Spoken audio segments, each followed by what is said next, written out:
So I'm on one credit. it's okay. You're not in the video anyway. So for those of you who are online, the reason why it stopped and the video quality would have changed slightly and the angle have changed slightly is because my phone ran out of memory. So there you go. Always prepare extra memory. Okay. Because I was trying to video it in 1080p, so it means that it's really, really high. It needs a lot of memory. I didn't anticipate that it would take up so much. But let's continue on this slide. So we were saying that why are we doing this? I was sort of trying to prepare you not just for this module but throughout the entire degree itself, that you'll be very much engaged with evidence-based practice. So it's something that we will be doing, and it's very, very important. And I was describing about my own journal, about keeping my thoughts, and then being able to objectively evaluate why I think a certain way. And the main reason for that is so that I can do it better the next time. Okay? So in that instance, I actually forgot what I did. I mean, that person isn't called John. I made the name up to protect the identity of the person, but I actually forgot what I did. But most of the time, either I think that may not be a very good friend of mine and therefore I don't interact with them, or if someone I value, I actually make up and then try and see what it is, and I might have apologized, I don't know. So that's why we're doing this particular module. How will this entire module run? There are certain things it should have already become quite clear as you were going through the first few weeks. You would have noticed that I put in weekly folders. Yeah? So the weekly folders, in other modules they may not do it the same way, but this is how we do it. Is that every single week there will be some either videos or tasks or reading for you. And when the week's folder is exposed to you, usually on a Sunday or a Monday, then you are asked to engage in those tasks for just that week. I know that some other modules expose it the week before, and you're supposed to engage the week before you come in to class and engage in some activities. But for us, I think it's simpler because of the different modes of study, full-time, part-time, online. It's much easier just to do it for that week. And I'll talk a little bit about, in terms of the task, how we engage, because I don't expect you to engage a task within that week itself. For a lot of the reading, it will be very, very, very difficult because you need a lot of time to be able to synthesize that knowledge, try and find something to do, to engage with the task before you actually do it. So I tend to give you about a 2-week period, and I'll talk a little bit about that later on in the future points. There are weekly learning objectives. For each particular week, we will be engaged with certain learning objectives. It's good to actually have a quick look as to what you're required to do so that you are always focused. You don't have a lot of reading, but there's a lot of materials and a lot of new concepts to cover. If you are confused, always go back to the learning objectives for that week and ask yourself, what am I supposed to be learning this week? And then go back to your reading again so that you're much, much more focused. That's one very simple way of doing so. Okay? Of course, you have your weekly reading, and by now, hopefully, you will have the book by Riddle in some form, either online version, or you have bought a physical copy yourself, or you might have rented. Just to say that if you're renting, it may be better to buy the book rather than actually rent it, because the book is getting cheaper by the day. It depends on where you buy it as well.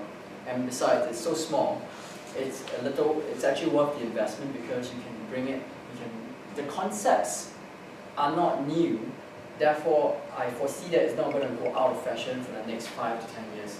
That means that the life of the book your investment will be spread over 5 to 10 years. It's worth actually investing in the book. Yeah, and I've chosen a small book, which is nice. Also, it's not too expensive, but neither is it that cheap either. So it's one of those things. And the reading it's okay, it's not too difficult. There are a lot of new concepts, but overall it has got a style that's quite easy to follow. And we will have weekly summary videos that may or may not happen depending on what you have for that week. Okay, sometimes it's more appropriate to summarize what's happening. There's a lot of things going on. Occasionally it's very simple, like the first few weeks we're just getting you to look at the different YouTube videos that's out there to help you learn about some of these technology, getting yourself familiar with potentially what you might be able to use. And those don't require a weekly summary video. Now let's go to the weekly task. Every single week, most weeks we will have a task. This week, the task has already been exposed to you. If you actually follow, after you do the reading, there will be a video, so a summary video type thing, and then the very last section of this week will be the task. What we're asking you to do is choose a pen and paper type clinical measurement and outcome measure. Using the ICF, I want you to then map out to see whether it's actually measuring impairments, activity limitations, or participation restrictions, and relate that to see, to sort of gauge overall that particular thing, that particular outcome measure or clinical measurement, what it's trying to measure at which level. Okay, just to give you an idea, because a lot of physio tools are measured at the impairment level. We don't really look at participation restrictions or activity limitations. It may be that you may have to find something else to measure these two broader domains. And when you engage in those tasks, I'll open up the discussion board for 2 weeks. I will ask you to put up video logs, which is videos of yourself explaining the task. Some of you may find it easier to do that, some of you don't, then it's fine. If you don't, then you can use the discussion to write out what you found. Okay? And we'll give you 2 weeks for that. Even though I say that after 2 weeks the discussion board will close, officially I don't make it disappear, because you might want to come back again and have a look at what your classmates have written or what you have actually written yourself, so that you can use that as your own learning. Okay, so the monitoring of the discussion board will end. Tutors will look at it after 2 weeks later, but that doesn't mean that you can't go back and still look at some of the material. So I'll just keep it there for you to look at the material, because it's quite useful. Workshops and online collaborative projects. Now, Kavi will be doing some of these, where if you are online, you'll be able to engage as well. But for the full-timers, there are scheduled classes like this, and it will be less likely that the next few classes will be just me yakking at you away, because you'll be engaged in more active doing something. Or some of it will be geared towards your summative assessment, which is your first piece of work. And some of it will also be geared towards your last piece of work. Okay? So you're not doing it for fun or just for the sake of doing it. We get you use whatever you're doing in class and then feed back into what you are actually doing for your assessments. Now, then you're asking, how do the online students then join us in order to be able to engage? There will be some data collecting just for within the class to illustrate certain concepts. Kavi might do some data collecting. The data collection will occur among you, but the online students will be asked, given specific instructions on to collect what data to collect as well. Then you'll be exposed to a data sheet, like a spreadsheet that is online, and all of you from every different modes of study will come and populate those sheets. And then you have this huge collection of sheets, so no matter where you are, you can actually access it. And then you'll be able to then analyze that data collection, so it's accumulation of everything. So that's a bit more collaborative as well, which is quite nice. Okay, and you get to see it gives you a sort of taster of potentially how these days international collaboration works. Essentially, that's what we do. We work on different sites. We come together. We put everything online where it's secured. But everyone can see what everyone's going to do. Any questions on how we're going to run that in terms of reading focus?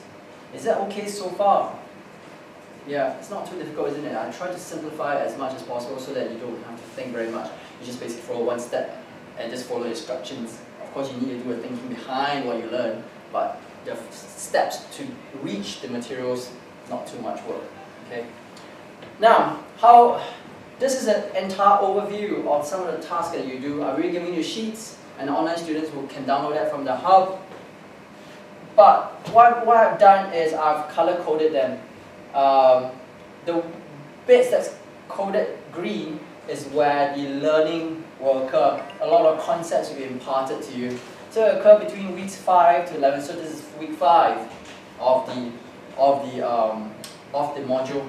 So from now until week 11, you'll be learning stuff, and then you won't do much just approaching before Christmas while you're doing some things but not learning stuff in terms of engaging and reading.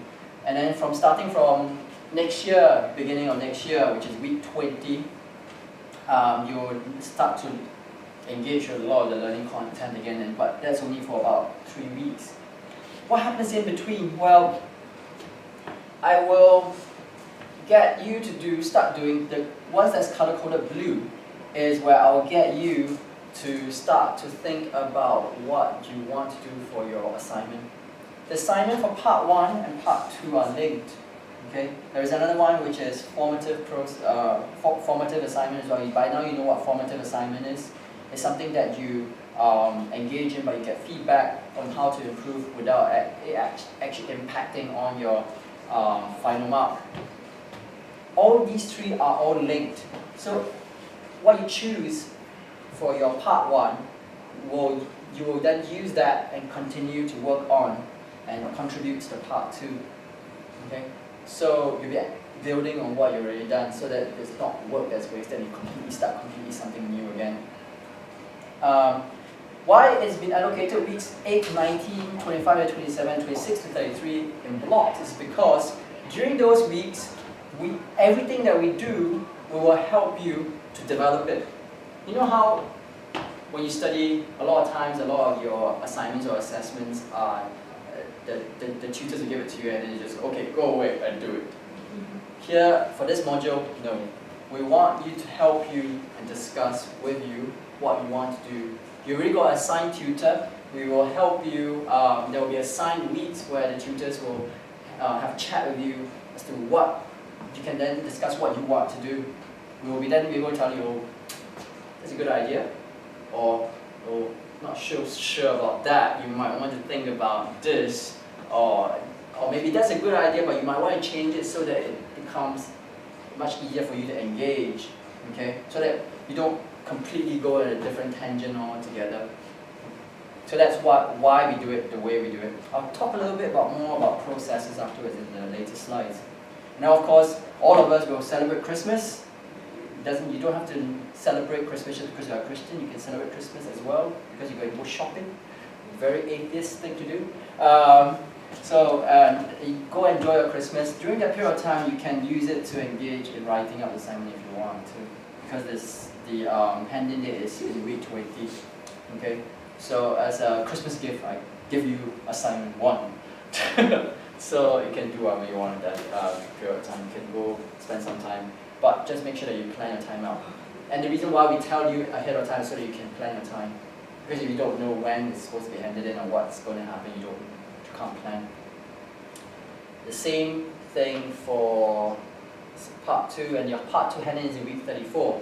I can't exactly remember the date, but I'll publish it for you. I already got a date, it's just that I don't have it at the top of my head. Okay.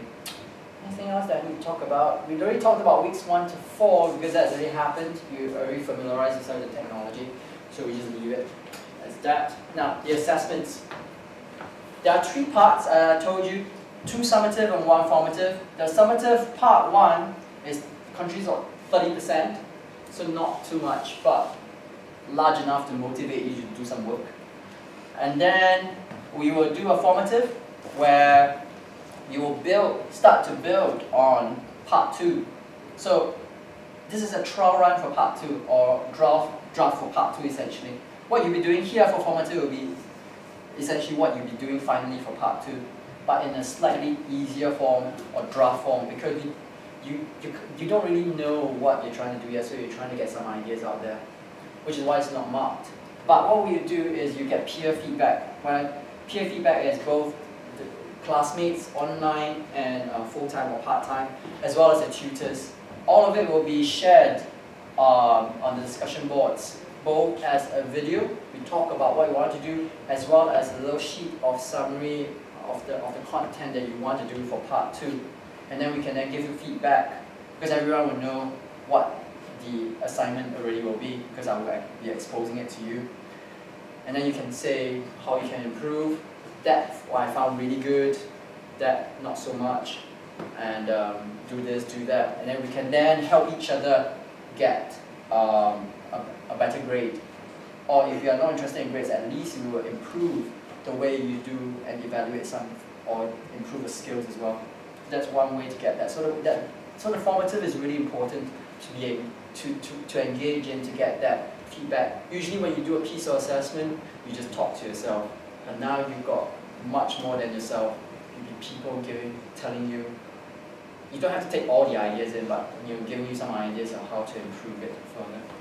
And then obviously you need to do the summative part 2, where the tutors will guide you as you go along, and that will take up 70%. Okay? So what do you have to do for part 1? Now part 1 is a 2,000 word written assignment, so just purely writing. Okay, just purely writing for now. I wanted something slightly more interesting, but the tutor saying that Chee-Wee, too many interesting things. Don't bombard students with too much. Go for something slightly more traditional. So I did. I went for a 2,000 word written assignment. It's not a very long piece of work, but neither is it a very short piece of work. So it allows you to put in a lot of content, but yet not overload you at the same time. And the question is this: you need to select one clinical measurement tool, okay, or outcome measure, and then you need to critically appraise it for its, see the 3 main areas: its validity, its reliability, and its responsiveness. So the 3 areas. By the time, over the next few weeks, you will know exactly what to look out for, and the classes will engage you in having sort of evaluation tools to help you assess some of these, so that you may know exactly what to look out for and what to write in for 2,000 words. And at some point next week or the week after, I'll publish more guidelines on how to engage with this assignment as well, so that you can get even more guidance. Okay, so I don't have it now. It's in the process of, I've written it out, but I'm getting the tutors to feedback on it, to improve on it, so that it becomes clearer. So give me about a week or 2 for that to be published. And it has to be then applied for patient group or clinical discipline. So you have to choose. So it's not just a clinical tool, not just a clinical measurement tool or outcome measure, but it has to be applied to certain population. And the reason why is because a certain tool applied to different populations can mean very different things, or the way their properties might change for different groups. So you have to specifically state which type of patient group or clinical discipline. If you are aware that this particular program on transcript, you can tailor it to your own clinical discipline or clinical specialty. So I would encourage you to choose a patient group or clinical discipline that you would want to either, that you're currently doing now, that you want to specialize in, or you would like to specialize in the future that will contribute towards the transcript of your MSc degree. Okay, so this is one way to tailor-make your own program, your own degree. So I encourage you to do that. As I said before, you are really doing stuff in the, during the class that will help you to develop this particular written assignment. So during the class, we will focus on that. 30%, I will skip that because I already said that. So how do we do it? So from weeks 8 to 14, you can see 8 to 19 actually. You can see that in week 8, you will have a video or face-to-face check depending on which mode of study you're at. So with your assigned tutors. So you know who your assigned tutors are.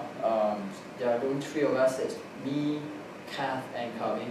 So you will just email them and then have a chat about exploring which topic, which clinical measurement tool, and which patient group you want to engage in. And then they will give you advice on that. So that's what you need to do in week 8. In week 9, you'll fill in a search strategy form for a chosen tool. Okay? You'll be given a form that has got all the search strategy in it that will guide you. You can go beyond that if you want to, but using that, it at least guide you as to what you're looking out for. Fill in that to choose, to be able to find. It's a strategy, like a little plan to how do you search for literature that supports the evidence behind that tool to answer the validity, reliability, and responsiveness question. After you've done that, you're supposed to email it to your assigned tutor, and the assigned tutor will then give you feedback by putting comments on your sheet and emailing back to you so that you can actually improve on the search strategy. Okay, so that will have tutor input. After which, if you want, you can talk to your tutor in week 10. If there's certain things that you don't understand what the tutor meant, you can clarify it with them either via email or via online or face-to-face chats. Okay, so it will support you with that. And once you're certain what you want to do, you can then go on and collect data, collect the literature, and go to do the searches on the online databases. Okay, or if you want, these days Google Scholar is getting better and better, so you can do that as well if you want to. But don't just use Google Scholar, have a combination of different types of databases. And then what you do next is in week 11, you bring in all the literature you collected. So once you've done the search, you bring in the literature. Okay? And then you will do some activities with, I think it's Kavi, who will then help you to teach you how to critically appraise this literature in terms of their properties. That's what we do. In week 12, continue to search for literature, and then in week 13, you will again discuss how you're doing with the tutor again. So you can see that the tutors are there to guide you through the entire process until you start the assignment writing in weeks 14 to 19, where you start to write it. And then you hand it in weeks 20. Got that? Okay. So quite a lot, but you're not doing it on your own.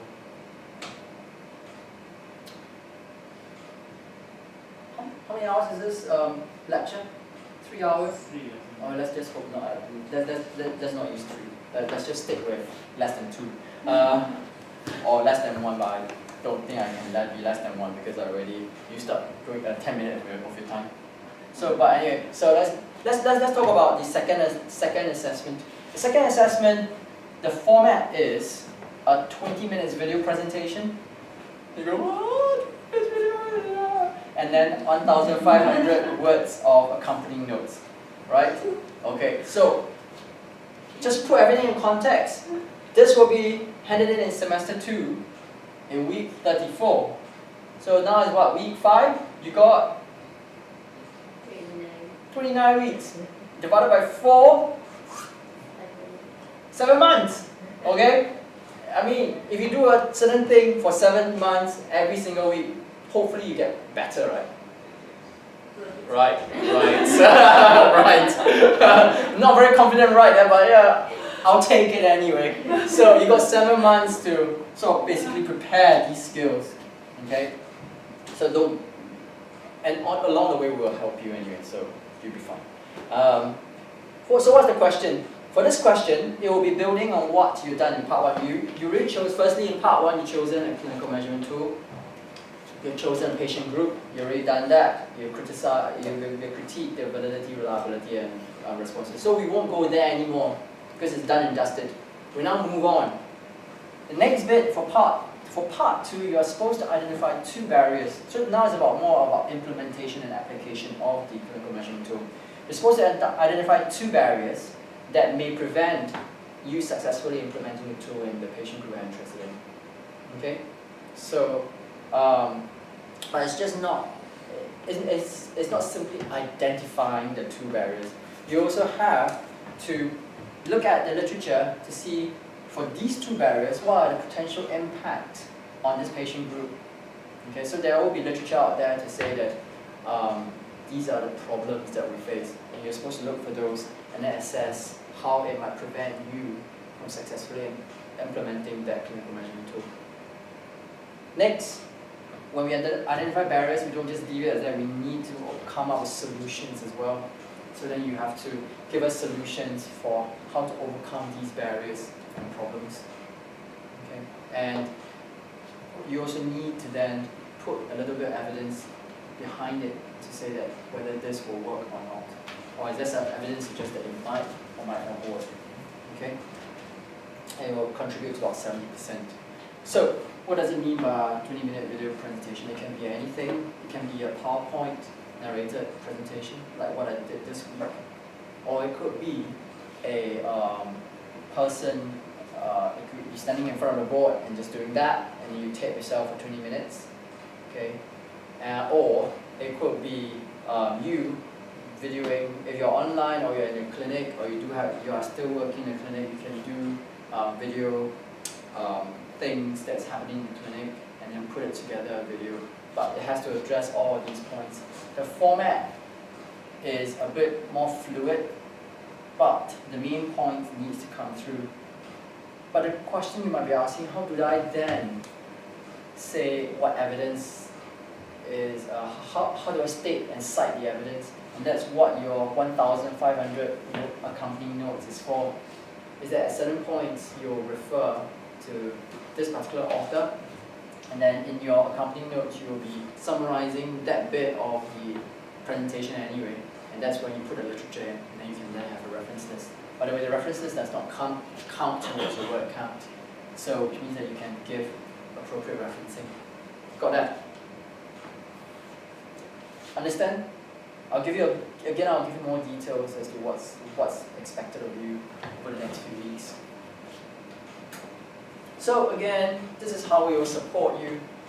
So week 22 is already about second or third week of semester 2, that is after Christmas, and it should be about in mid-January, towards the end of January, where you start to plan the outline of the video assignment. So remember, you were handing in your first assignment in week 20, so I'll give you a breather for 2 weeks, and then you start planning for your second assignment. And then you plan the outline. You may talk to your tutors, so through email or through online or through face-to-face contact, doesn't matter. Afterwards, you write a draft of what you want to put into your video presentation. So the contents what you're going to put in. You can then, in week 23, you're supposed to, after chatting with your tutor, refine the outline further so that you know exactly what you want to put in and finalizing everything, and then start to write the draft content, because what you're currently doing is only the outline of everything. Now you put in the actual content of what you're going to put in the video, what you're going to say, okay, like how you do a prep for a presentation. And then in weeks 25, what I want you to do is make a short 5-minute video of what you have already done, what you plan to do with the draft outline, because you've written that, put it outline, and then each of you will look at each other and give comments. Okay? I haven't decided whether to pair you off or to just let everyone comment on everybody's. I'll come to that. I'll make that decision later on. Okay, see which is most effective. So I will also comment on that. So make full use of that. After the comments have been given in week 25, in week 26 you start to write the thing, the video itself, because now you know exactly what to improve on. You start writing more content. Then you can get some support from your tutors. You can ask, you see, if you've got certain questions, you can ask your tutor in week 26. In week 27, you're working on your own. You can see that the tutor comes in every 2 weeks to make sure that you're okay. Again, week 28, you have to start video recording some of your content. Okay, if you're not doing it one-off, then you can start planning to do bits and pieces and then piece them together, which is what we do, which is why in the first 4 weeks I've shown you YouTube videos of how to actually use some of these video editing softwares is to help you to do that, okay, and or the PowerPoint narrated lectures. If you need any technical support, for example, you become stuck with a technology, the assigned tutor is essentially me. I'm the only tutor in the group that will be helping you with the technical support, so that I'm the person to come to. But do tell your assigned tutor for the content as well, so that they know exactly know exactly what you're talking to me about. 29, continue recording. 30, start editing the video. If you have not finished recording, continue recording. But again, you get to talk to me if you got any issues with your technical aspects of that stuff. 31, again, continue editing your content. 32, editing your content with support from me. And finally, by week 33, you should be finalizing your final video. Okay, it should be the final product you are mostly happy with. I know that physios a lot of us are perfectionists, we want to do it right. But the thing is, at some point, you have to hand in your work. So you can only just get it as right as you can. And then that's week 34, you hand in your presentation, okay, with the notes. And we'll mark both. We talked about that as a 5-minute for the formative. Now, why is it important to get feedback from each other? Because we need to help each other out. I don't know about where, I don't know where you studied, so I don't know what that culture or the marking scheme, how they mark. But I do know that certain universities mark on a curve, so which means that every single year there are only a few people who can get very good marks. Okay, but in this program, in this university, we don't. If your work is good, you meet the criteria for A star or A. In theory, all of you can get an A star or an A. And that's the reason why it's good to give each other feedback, to help each other achieve that A or A star. And sometimes peer feedback and tutor feedback can push you from, let's say, from one lower grade to the next grade. Okay? So it's very important for you to engage in this. So it's not just putting in the content for people to peer assess, but also be able to contribute and advise other people as well, so that you learn from each other.